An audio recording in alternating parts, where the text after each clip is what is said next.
اگر دکھوں کی بات آ جائے، مصیبتوں کی بات آ جائے تو دنیا میں یہ دکھ برداشت کر لو، لیکن اگر یہ دکھ ہم نے برداشت نہ کیے اور یہاں سکھ چین پانے کے لیے اس مالک کو ناراض کر دیا تو اللہ کی قسم اس کے بدلے جو ہمیں رنج ملے گا، جو تکلیف ملے گی، وہ تکلیف نہ تو گھنٹوں میں ختم ہوگی، نہ دنوں میں ختم ہوگی، اور نہ ہفتوں میں، نہ مہینوں میں، نہ سالوں میں، نہ صدیوں میں۔ دنیا میں آج تکلیف ہے تو کل آرام ہے،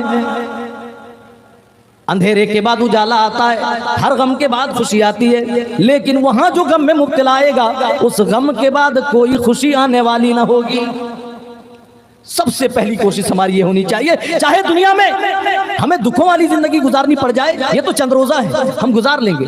لیکن اگر وہاں کا دکھ ہمیں مل گیا، وہاں کی مصیبت مل گئی، وہ لوگوں وہاں کا دکھ اور وہاں کی مصیبتیں کبھی ختم نہ ہوں گی۔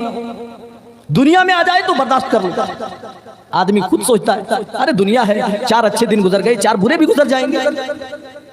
یا 4 برے گزرے تو 4 اچھے دن بھی گزرنے میں ٹائم نہیں لگتے۔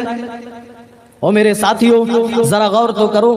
پیارے نبی صلی اللہ علیہ وسلم اس جہنم سے کس قدر پناہ مانگا کرتے تھے۔ آپ کی نمازیں اٹھاؤ، صحابہ بیان کرتے ہیں پیارے نبی صلی اللہ علیہ وسلم جب نماز پڑھا کرتے تھے اپنی نمازوں میں یہ دعا پڑھا کرتے تھے، جہاں آپ عذاب قبر سے پناہ مانگا کرتے تھے، جہاں آپ فتنہ دجال سے پناہ مانگا کرتے تھے، ساتھ میں آپ پناہ مانگتے تھے اللہم انی اعوذ بک من عذاب النار، اے اللہ میں تجھ سے تیری جہنم کی پناہ چاہتا ہوں، اے اللہ جہنم کے عذاب سے پناہ چاہتا ہوں۔